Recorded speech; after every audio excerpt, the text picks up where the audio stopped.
Hello everyone, welcome to Examiness. This is Ajay Sharma. आज हम logical reasoning and data interpretation पर based एक set discuss करने वाले हैं। ये सेट कैट 2024 में स्लॉट 2 में पूछा गया था। सेट का पीडीएफ लिंक डिस्क्रिप्शन में गिवन है। मैं एडवाइस करूंगा कि आप वीडियो को पॉज करके पहले सेट को खुद सॉल्व करने की कोशिश करें और बाद में इसका वीडियो सॉल्यूशन देखें। ये एक ईजी टू मॉडरेट लेवल का सेट है। मैक्सिमम 9 to 10 मिनट्स का टाइम आपको लेना चाहिए सेट को सॉल्व करने में। कोशिश करें अगर आप इसको 6 to 7 मिनट्स में अटेम्प्ट कर सकें। जो जानकारी दी गई है एक बार उस पर नजर डालें। The above is a schematic diagram of walkways indicated by all the straight lines and lakes, 3 of them each in the shape of rectangles shaded in the diagram of a gated area. Different points on the walkway are indicated by letters A through P with distances being OP is equal to 150 metre. तो ये distance हमें 150 metre given है। OM MN आपस में equal है 300 metres. ये 300 metre है, ये भी 300 मीटर है। ML 400 मीटर है, EL 200 मीटर है और DE 400 मीटर है ना। क्योंकि ये तीनों ही लेग्स रेक्टेंगल की शेप में है, हम एक बात तो कह सकते हैं कि लाइन AD पैरेलल है HE के, HE पैरेलल है IL के और IL पैरेलल है PM के।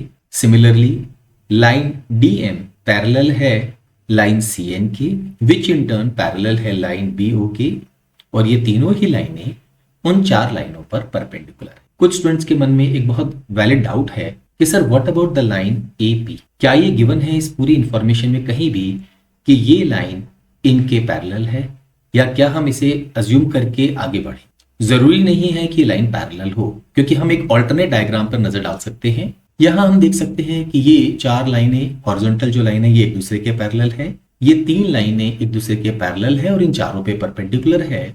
पर ये वाली जो लाइन है जिसको हम AP से रिप्रेजेंट कर रहे हैं ये इनके पैरेलल नहीं है। लेकिन जब हम स्कीमेटिक डायग्राम की बात करते हैं तो उसका जो सिंपलेस्ट फॉर्म होता है उसमें हम इस तरह से पैरेलल और परपेंडिकुलर लाइंस का इस्तेमाल करते हुए ही आगे बढ़ते हैं। तो यहां पर हम ये मान के चलेंगे कि AP भी पैरेलल है किसके, BO की ना। अब अगर ये 150 हो गया तो ये जितनी भी शेप्स हमें यहाँ दिख रही हैं वो रेक्टेंगुलर शेप्स आ गई हैं। तो अगर ये 150 है तो ये भी 150 होगा, ये 200 है तो ये भी 200 होगा, हम इसे भी 200 लिख सकते हैं। ये डिस्टेंस भी हमारा क्या होगा, 200। ना यहाँ पर ये 400 है तो ये भी 400, इसे भी 400 लिख सकते हैं, इसे भी 400। ये 300 है तो ये भी 300, ये भी 300, 300। ये 400 है तो 400, 400 एंड 400। अगेन ये 300 है तो ये 300, 300, 300। ये 150, ये 150, तो इसे भी हम 150 कहेंगे और इसे भी हम 150 कहेंगे। क्या हम ये डिस्टेंस ओके निकाल सकते हैं? ये एक राइट एंगल ट्राइंगल है तो 300 स्क्वायर प्लस 400 स्क्वायर दोनों को करेंगे और उसका स्क्वायर रूट लेंगे तो ये वैल्यू आ जाएगी विच इज 500।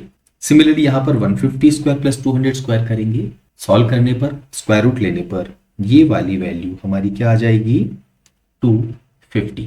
कुछ और जानकारी भी दी गई है। The only entry and exit point is at C जो है केवल आप इसी से एंटर कर सकते हैं इस गेटेड एरिया में और यहीं से ही आप एग्जिट कर सकते हैं। There are many residences within the gated area. All of them are located on the path AH and ML, with 4 of them being at AH-ML. तो रेजिडेंसेस कहाँ हैं, AH और ML पाथ पर, और 4 रेजिडेंस AH-ML पर है। The post office is located at P, यहाँ पर पोस्ट ऑफिस है, और bank is located at B, यहाँ पर बैंक है। जानकारी हमारे सामने है। अब हम क्वेश्चंस पे नजर डालते हैं और अकॉर्डिंगली हम आंसर करने की कोशिश करें। First question, one resident whose house is located at L needs to visit the post office as well as the bank. What is the minimum distance in meter he has to walk starting from his residence and returning to his residence after visiting both the post office and the bank? हमें distance को minimise करना है ना। हम यहां से शुरुआत करेंगे, हमें इस लोकेशन पे जाना है और साथ में इस लोकेशन पर भी जाना है। क्योंकि डिस्टेंस को मिनिमाइज करना है हमारी कोशिश होगी कि हम मिनिमम पाथ जो है उसे कवर करें। तो अगर हम मान लीजिए L से शुरुआत करके और K पर आते हैं तो K के बाद में अगर हम पोस्ट ऑफिस जाने के लिए लेट्स से इस पाथ को फॉलो करें तो यहाँ पे या तो हम N से O आए पर ये डिस्टेंस ज्यादा हो गया, J से O आए तो ये डिस्टेंस भी ज्यादा हो गया, लेकिन अगर हम K से O आ जाएं तो ये डिस्टेंस शॉर्ट हो गया।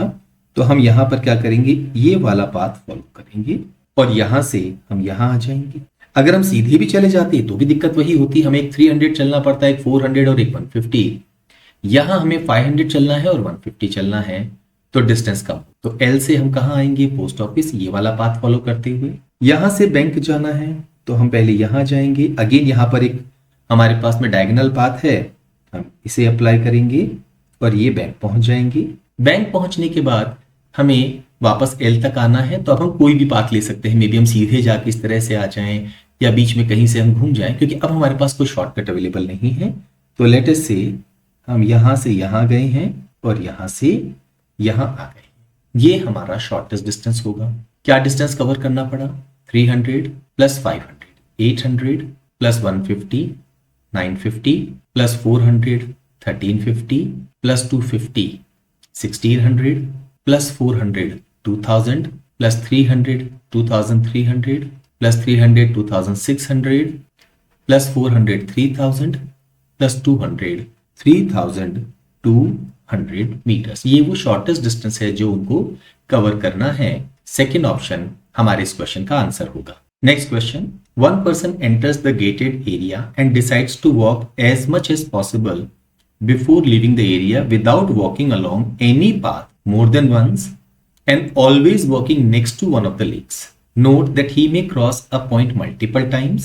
How much distance in meter will he walk within the gated area? तो हमारी कोशिश क्या होगी कि वो पाथ जो भी कवर करें उसमें वो लेक्स के चारों तरफ को मूव करते हुए जाए। So there can be multiple ways of moving, but यहां हम सिंपल बात कह सकते हैं कि सपोज वो यहां से यहां आए, फिर वो यहां से यहां आए, फिर यहां हम उन्हें भेज दें। लेटेस्ट से हम उन्हें यहां इस पाथ पे ले आए, इस पाथ पे आ जाएं, यहां पर, फिर यहां पर, फिर वापस वो इस पाथ पर आए। इस पॉइंट पर वो आ सकते हैं क्योंकि लिखा है मल्टीपल टाइम आप पॉइंट्स पर आ सकते हैं। फिर वो यहां आ जाएं, यहां आ जाएं, यहां आ जाएं और फाइनली वो यहां पर आ जाएं। तो किसी भी पाथ को उन्होंने एक से ज्यादा बार कवर नहीं किया है, पर हाँ पॉइंट्स पर वो मल्टीपल टाइम्स आ सकते हैं। तो व्हाट इज द डिस्टेंस जो पर्सन ने कवर किया है? ये जो हमारे पास तीन रेक्टेंगुलर शेप्स आई हैं इनके पेरीमीटर हम कर सकते हैं। तो 400, 400, 800 एंड 600, 1400 यहां होगा, 1400 यहां पर, तो 2800। ये 200, 200, 300, 300 इनको ऐड किया तो 1000, 2800 प्लस 1000 करने पर 3800। फोर्थ ऑप्शन हमारे इस क्वेश्चन का आंसर होगा। Next question, one resident takes a walk within the gated area starting from A and returning to A without going through any point other than A more than once. अब आप किसी भी point पर एक बार से ज्यादा बार नहीं जा सकते हैं पॉइंट ए को छोड़कर। What is the maximum distance in metre she can walk in this way? शुरुआत ए से करनी है और एंड भी ए पर ही करना है। तो हमारी कोशिश होगी कि हम जो सबसे बड़ा पाथ है उसे सबसे ज्यादा कवर कर सके ना। अगर हम यहाँ डिस्टेंसेस देखते हैं तो ये 400, 400, 200 ऐसा दिख रहा है, इधर 300, 300, 150 है। तो हम या तो इस तरह से जिगजैग करके मूव कर सकते हैं या हम इस तरह से मूव कर सकते हैं। हमारी कोशिश ये सेकंड वाले पाथ पे होगी क्योंकि यहां पर ज्यादा डिस्टेंसेस हमें नजर आ रहे हैं। तो कौन सा पाथ हम यहां पर ले सकते हैं? से वो ए से आए बी पर, फिर बी से चले जाए वो जी पर, तो ये 400 हो गया। जी से वो आ जाए एफ पर 300 और वापस वो 400 ऊपर चले जाए, फिर यहां आ जाए, यहां से वो सीधे यहां नीचे आ जाए क्योंकि हम अगर उनको यहां पर ब्रेक करेंगे तो उनको इस पॉइंट पर जाना पड़ेगा जो अलाउड नहीं है। यहां किया तो हमारे पास में ये एक डिस्टेंस जो हम ऐड कर सकते थे वो हाथ से चला जाएगा। अगेन हम उन्हें यहां ले आए, फिर यहां पर हम ले जाएं, वापस यहां ले आए, इस तरह से यहां पर ले आए, यहां ले आए और फाइनली हम उन्हें इस तरह से ये डिस्टेंस कवर कर। तो ये इनका मैक्सिमम डिस्टेंस कवर हो जाएगा। अब यहां ऐड करना भी बड़ा आसान है, सारी वैल्यूज को ऐड करने की जरूरत नहीं। देखिए अगर हम इन तीन वैल्यूज को देखते हैं तो इन तीनों का सम है 400, 400 एंड 200, 1000। ऐसे ही इन तीन वैल्यूज का सम भी क्या है? 1000। तो अब तक ये हो गया है 2000। What about these values? ये 1, 2, 3 एंड 4, ये हर एक वैल्यूज 400 के इक्वल है, तो 400 मल्टीप्लाइड बाई 4 ये हो गया 1600। हम बात कर रहे हैं हॉरिजॉन्टल वैल्यूज की। अगर हम इसे और इसे ऐड कर दें तो ये 750 है, 300, 300, 150। ऐसे ही ये और ये ऐड कर दें तो भी 750 हो गया, दोनों को ऐड किया तो 1500 और इन सभी का सम हो गया है 5100। 100 सारी जो पाथ थे वो हमने यहाँ पे कवर कर लिए हैं। तो हमारे इस क्वेश्चन का आंसर क्या होगा? 5100। इस सेट पर based last question, visitors coming for morning walks are allowed to enter as long as they do not pass by any of the residences and do not cross any point except C more than once. What is the maximum distance in meter that such a visitor can walk within the greeted area? Now यहाँ पर enter करना है उन्हें सी से और exit भी यहीं से करना है। पर अब एक दिक्कत है, रेजिडेंशियल एरिया में वो मूव नहीं कर सकते, यहां तक कि किसी रेजिडेंस के पास से भी नहीं गुजर सकते। तो वो इस पॉइंट पर नहीं आ सकते, इस पाथ पर नहीं आ सकते। सिमिलरली वो इस पाथ पर नहीं आ सकते, इस पॉइंट पर और इस पॉइंट पर भी नहीं आ सकते हैं, यहां पर इस वाले पॉइंट पर भी वो नहीं आ सकते हैं। हमें डिस्टेंस मैक्सिमाइज करना है। अभी भी हमारा लॉजिक वही रहेगा, हम यहां से यहां आएंगे, फिर हम इधर आएंगे, अब आगे तो जा नहीं सकते हैं तो हमें इधर आना है। मैक्सिमाइज करना है तो हमारी कोशिश होगी कि हम ये डिस्टेंस कवर कर लें, यहां से हम यहां आ जाएं, इस पॉइंट से हम यहां आए, फिर यहां पर आए, यहां पर चले जाएं, क्योंकि ऊपर हम जा नहीं सकते, हम पॉइंट एच तक नहीं जा सकते, और यहां से हम एग्जिट कर जाएं।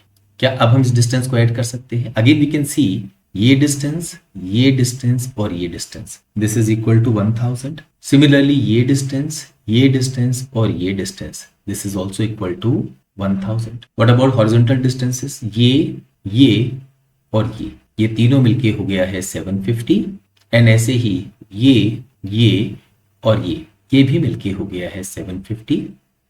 ऐड करने पर ये वैल्यू आएगी 3500, और यही हमारे इस क्वेश्चन का आंसर भी होगा।